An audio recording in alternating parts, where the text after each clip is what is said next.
여러분 안녕하세요. 9월 2일 목요일 아침입니다. 하나님께서 오늘도 참 좋은 날 우리에게 선물로 주셨습니다. 말씀 보면서 기도하면서 하루 시작하도록 하겠습니다. 오늘 함께 볼 말씀은 예레미야서 13장 15절에서 25절까지의 말씀입니다. 너희는 들을지어다. 귀를 기울일지어다. 교만하지 말지어다. 여호와께서 말씀하셨음이라. 그가 어둠을 일으키시기 전, 너희 발이 어두운 산에 거치기 전, 너희 바라는 빛이 사망의 그늘로 변하여 침침한 어둠이 되게 하시기 전에 너희 하나님 여호와께 영광을 돌리라. 너희가 이를 듣지 아니하면 나의 심령이 너희 교만으로 말미암아 은밀한 곳에서 울 것이며 여호와의 양떼가 사로잡힘으로 말미암아 눈물을 흘려 통곡하리라. 너는 왕과 왕후에게 전하기를 스스로 낮추어 앉으라. 관, 곧 영광의 면류관이 내려졌다 하라. 네겝의 성읍들이 봉쇄되어 열자가 없고 유다가 다 잡혀가되 온전히 잡혀가도다. 너는 눈을 들어 북방에서 오는 자들을 보라. 내게 맡겼던 양떼, 내 아름다운 양떼는 어디 있느냐? 너의 친구 삼았던 자를 그가 내 위에 우두머리로 세우실 때에 내가 무슨 말을 하겠느냐? 내가 고통에 사로잡힘이 산고를 겪는 여인 같지 않겠느냐? 내가 마음으로 이르기를 어찌하여 이런 일이 내게 닥쳤는고 하겠으나 내 죄악이 크므로 내 치마가 들리고 내 발 뒤꿈치가 상함이니라. 구수인이 그의 피부를, 표범이 그의 반점을 변하게 할 수 있겠느냐? 할 수 있을진데 악에 익숙한 너희도 선을 행할 수 있으리라. 그러므로 내가 그들을 사막바람에 불려가는 건불같이 흩트리로다. 여호와의 말씀이니라. 이는 내 몫이요 내가 헤아려 정하여 내게 준 분깃이니 내가 나를 잊어버리고 거짓을 신뢰하는 까닭이라. 아멘. 네, 오늘 예레미야서 13장 이제 뒷부분 우리가 같이 봅니다. 이스라엘 사람들이 하나님 앞에서 너무 죄를 악하게 범하여서 생활 중에 모든 삶에서 너무 하나님을 거역하고 죄를 범하는 것이 몸에 배어서 하나님께서 진노하시고 하나님께서 그 진노의 말씀을 예레미야 선지자를 통해서 얘기해 주고 계시는 그런 그 말씀입니다. 오늘 하나님께서 예레미야를 통해서 두 가지의 그 징벌에 대한 예언을 하고 계십니다. 하나님께서 참다가 이제 이스라엘 백성들 앞에서 너희들은 이렇게 될 것이다 라고 하는 것을 두 가지 얘기를 하고 계시는데, 첫 번째는 왕과 왕후가 잡혀갈 것이다. 여러분, 한 나라의 왕과 그리고 왕비가 잡혀갈 것, 이것은 굉장한 고난이 닥친다라고 하는 그러한 그 문제이죠. 그냥 한 나라가 전쟁에서 망한다라고 하는 그런 차원이 아니라 왕과 왕후가 종이 되어서 잡혀간다라고 하는 그런 엄청난 상황을 지금 예언을 해주고 있습니다. 17절과 18절의 말씀입니다. 너희가 이를 듣지 아니하면 나의 심령이 너희 교만으로 말미암아 은밀한 곳에서 울 것이며 여호와의 양떼가 사로잡힘으로 말미암아 눈물을 흘려 통곡하리라. 너는 왕과 왕후에게 전하기를 스스로 낮추어 앉으라. 관, 곧 영광의 면류관이 내려졌다 하라. 네, 왕과 왕후에게 영광의 면류관이 다 이제 내려가게 되었다. 올려지지 않고 내려가게 됐다. 이제 너희들이 잡혀간다 라고 하는 그러한 그 엄청난 징벌적 예언을 지금 예레미야가 하고 있습니다.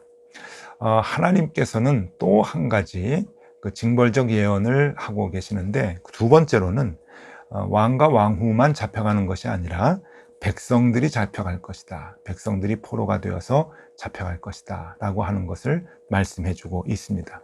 19절과 20절의 말씀이죠.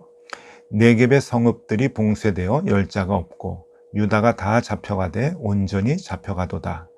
너는 눈을 들어 북방에서 오는 자들을 보라. 내게 맡겨진 양떼, 내 아름다운 양떼는 어디 있느냐?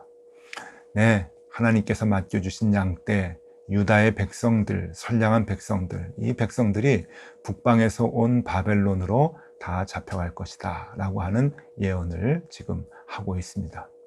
이스라엘 백성들이 위로부터 아래까지 모든 백성들이 죄 가운데 헤매고 있고 죄를 범하면서 죄의 생활화, 그렇게 모든 그 삶에서 죄를 생활화하고 있는 그러한 그 상황에서 하나님께서 왕으로부터 모든 백성까지 이렇게 잡혀가게 될 것이다 라고 하는 것을 지금 예언하고 있는 것이죠. 여러분, 이 예언의 말씀은 이루어집니다. 열왕기 하 24장에 보면은 실제적으로 여호야긴 왕과 그의 어머니 모후라고 얘기하죠. 그의 어머니 느흐수다가 이제 잡혀가게 되고요. 또 성경에 보면은 만여 명의 유다인들이 이제 잡혀가게 됩니다. 10,000명이 넘는 엄청난 사람들이 이제 1차적으로 바벨론으로 잡혀가게 되는데, 여러분, 이게 무슨 난리입니까? 왕과 그 왕의 어머니가 잡혀가고 끌려가고, 그리고 10,000명의 백성들이 잡혀가는 어마어마한 그러한 그 멸망의 현장에 이스라엘 사람들이 그것을 직시하게 되고 체험을 하게 된다고 하는 것이죠. 그런데 여러분, 어제 말씀에도 보았듯이 원래 하나님이 이스라엘 백성들에게 갖고 계셨던 계획은 그런 것이 아닙니다. 바벨론에 멸망당하고 바벨론의 왕과 왕비와 그리고 백성들이 잡혀가는 그러한 계획을 갖고 계셨던 것이 아니라 정말 하나님의 백성으로 온전하게 살 것을 하나님은 기대하시고 그들을 창조하셨던 것이죠. 어제 그 본문 말씀 중에 11절 말씀을 다시 한번 읽어드립니다. 예레미야 13장 11절에 하나님께서 이스라엘 백성들을 어떻게 기대하셨는가 하는 것이 분명하게 나오죠. 여호와의 말씀이니라.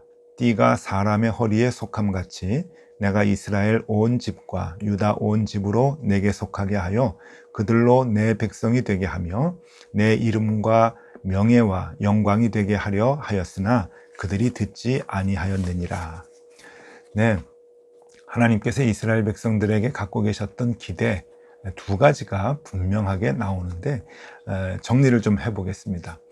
원래 이스라엘 백성에게 가졌던 하나님의 계획, 첫 번째는요, 하나님의 백성이 되게 하는 것이다 하는 거죠. 하나님의 백성으로 온전히 속하게끔 하나님께서 그 계획을 갖고 계셨다 하는 것이고, 두 번째로는 하나님의 이름과 명예와 영광이 되게 하는 것이다 하는 겁니다. 하나님의 이름을 기리고 그리고 명예와 영광이 되게 하는 것. 여러분, 이 말씀은 무슨 말인가 하면은 하나님의 이름을 빛내고 그리고 영광을 돌리는 존재로서 살아가는 백성이 되게 하는 것.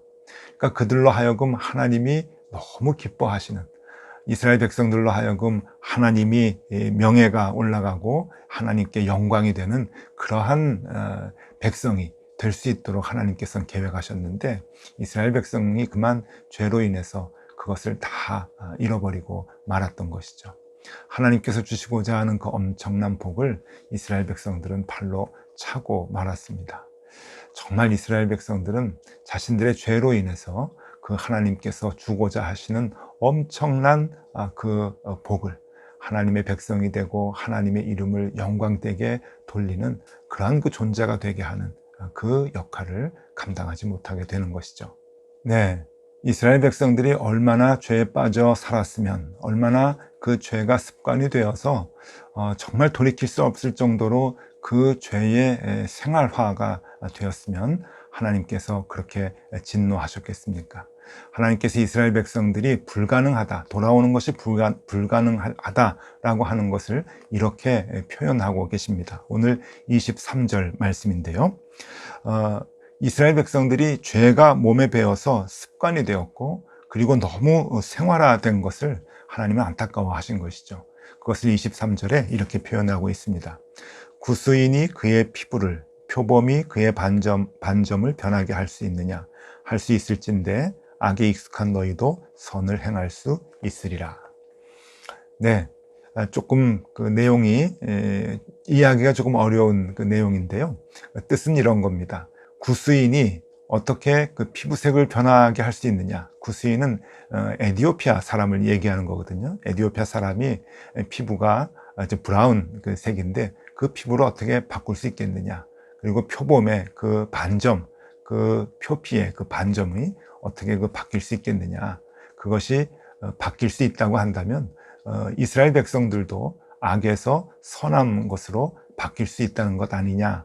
그러니까 바뀔 수 없다라고 하는 그러한 그 말씀을 해주고 있는 것입니다. 이 23절을 공동 번역으로 보면 조금 이해하기가 좀 편합니다. 23절 공동 번역입니다. 에디오피아 사람들이 제 피부색을 바꿀 수 있겠느냐? 표범이 제 가죽에 박힌 점을 없앨 수 있겠느냐? 그렇다면 악에 젖은 너희도 좋은 사람이 될 수 있으리라. 네, 공동 번역을 보니까 분명하게 그 의미가 다가오게 되죠. 에디오피아 사람 피부 바꿀 수 없다. 표범의 가죽의 그 반점 바뀌지 않는다. 그러니까 이스라엘 사람들의 그 죄의 생활화, 죄로 찌든 그러한 삶도 돌이킬 수가 없는 것이다. 그 정도로 너희들은 죄에 찌들어 살고 있다라고 하는 것을 얘기해 주고 있습니다. 여러분 이 그림을 한번 좀 보시죠. 이 예레미야서 13장 23절의 말씀을 일러스트로 이제 그린 겁니다. 표범이 있고 그리고 구스인, 에디오피아인의 그 모습을 그린 것이죠. 표범의 저 반점 바뀌지 않죠. 표범이 그걸 바꿀 수 있다고, 바꾸고 싶다고 바꿀 수 있는 게 아니고, 또 구스인이 그 피부색을 바꾸고 싶다고 바꿀 수 있는 게 아니죠.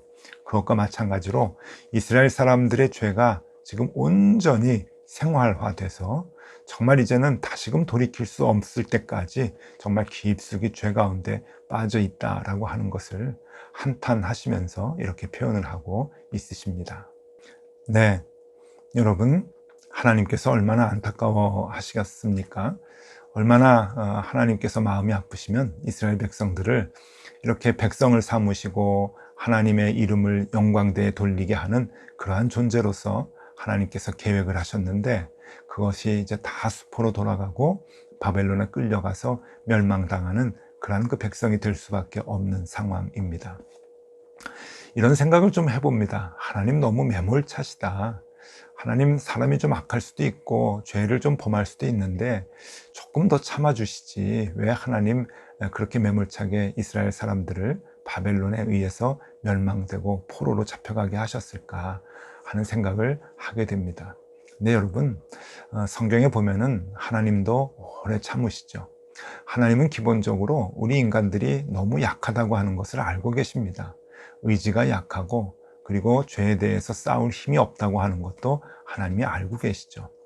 그런데 하나님은 우리가 조금 연약해서 죄에 잠깐 빠지고 그리고 죄의 유혹에 넘어가서 죄를 범하는 것 그것까지 이해 못 하시는 것이 아닙니다. 하나님께서는 정말 싫어하시는 것은 우리가 죄를 범할 때 이 죄를 자꾸만 범해서 죄가 생활화되고 그리고 죄가 습관화되는 것 그 죄가 우리 몸에 배는 것 하나님은 그것을 싫어하시는 거죠. 우리가 죄를 지을 때 이것은 잘못된 건데 양심의 가책을 느끼고 자꾸 이러면 하나님 진노하실 텐데 라고 하는 그 두려운 마음만 갖고 있다 할지라도 여러분 우리는 자정 능력이라고 하는 게 있지 않겠습니까? 그런데 이 죄가 생활화되고 그것이 우리의 습관이 되면 이미 자정 능력을 잃어버린 것이죠. 우리의 마음으로 우리의 피부색을 바꿀 수 없고 표범이 그 반점을 바꿀 수 없듯이 우리가 생각한다고 이미 바꿀 수 있는 그 상황이 안 되는 것이죠. 하나님은 지금 그것을 미워하시는 것입니다. 하나님은 그것을 싫어하시는 것이죠. 그러니까 여러분 우리가 죄를 범할 수 있습니다. 약해서 잠깐 넘어질 수 있습니다. 실족한다는 표현을 하죠. 네, 실족할 수 있습니다. 그런데 하나님께서 그거 이해 못 하시는 것 아닙니다. 하나님께서 정말 싫어하시는 것은 실족한 가운데 계속 거하는 것. 죄임임에도 분명히 알매도 불구하고 그 생활 습관에서 벗어나지 않는 것. 그것이 좋다고 그것이 생활화되어서 습관이 되어 있는 것. 여러분, 그것을 싫어하시는 거죠. 하나님의 기준을 가지고 살아가느냐, 세상의 기준을 가지고 살아가느냐. 세상의 기준을 가지고 살아가는 것이 생활화되고 습관화되었다라고 한다면, 그래서 우리의 피부색을 바꿀 수 없듯이 우리의 그 삶의 습관을 바꿀 수 없다고 한다면 하나님께서는 그것을 책망하고 계시는 겁니다. 그것을 안타깝게 생각하고 계시는 것이죠. 여러분, 하나님께서 오직 바라시는 것은 그거 하나입니다. 죄 자체를 절대 우리가 범하면 안 된다. 넘어지면 안 된다. 넘어지면 책망할 거야. 회초리 들 거야. 하나님은 그렇게 얘기하고 계시는 것이 아니라 아예 그것에 빠져서 그것에 습관이 되고 생활화되는 것, 그것을 하나님은 막으시고자 하는 것이죠. 여러분, 그래서요, 종교개혁자 마틴 루터는 아주 유명한 말을 남겼죠. 저는 이 말이 참 좋은데요. 루터가 이런 말을 합니다. 새가 머리 위로 날아가는 것은 막을 수 없어도 새가 머리 위에 둥지를 트는 것은 막을 수 있다. 네, 우리는 너무 악해서 늘 죄를 생각합니다. 죄가 자꾸 우리 머릿속에 들어오는 걸 어떡합니까? 여러분, 하나님이 그것을 이해 못하는 것은 아니죠. 우리가 죄를 생각하고 악한 것을 생각하고 잠깐 그 악에 빠질 수도 있지만 우리가 정말 해서는 안 되는 것은 그 새가 머리 위에 둥지를 트는 것, 그러니까 악이 내 마음속에 들어와서 둥지를 틀고 앉아있는 것, 그래서 나를 지배하고 그리고 나를 죄의 습관화되게 만드는 것, 네, 그것을 하나님께서는 싫어하신다. 우리는 그것을 말씀으로, 믿음으로 막아야 된다라고 하는 것을 얘기하고 있는 것이죠. 네, 여러분, 오늘은 이거 하나 기억하면 좋겠습니다. 오늘도 우리도 악한 생각 할 수 있습니다. 또 죄에 빠질 수도 있죠. 그렇게 안 살면 좋겠다라고 의식을 갖고 늘 애를 써도 쉽게 되질 않습니다. 또 악한 생각을 하게 되고 나쁜 일도 행하게 됩니다. 여러분, 그렇지만 그럴 때마다 빨리 돌아오는 것, 하나님의 말씀을 생각하고 다시금 하나님께 돌아오는 것, 여러분, 그것이 중요한 것이죠. 하나님은 바로 그것을 원하고 계십니다. 오늘 하루 생활하실 때 언제나 힘들고 어려운 유혹의 순간에도 그 하나님의 말씀과 마음을 생각하실 수 있기를 바랍니다. 그러면 승리하는 것이죠. 오늘도 그렇게 하나님과 함께 또 말씀과 함께 승리하는 하루가 되실 수 있기를 바랍니다. 기도하겠습니다. 하나님, 죄에 대한 우리의 마음이 생활화되고 습관화되지 아니하도록 인도하여 주시옵소서. 죄 가운데로 걸어가는 우리의 발걸음이 돌이킬 수 없을 정도로 깊숙이 빠지지 아니하도록 하나님, 우리의 발걸음을 지켜주시옵소서. 언제나 그런 유혹 가운데서 하나님의 말씀으로 다시금 회복되는 우리들이 될 수 있도록 도와주옵소서. 예수 그리스도 이름으로 기도드리옵나이다. 아멘. 네, 함께 기도하시겠습니다.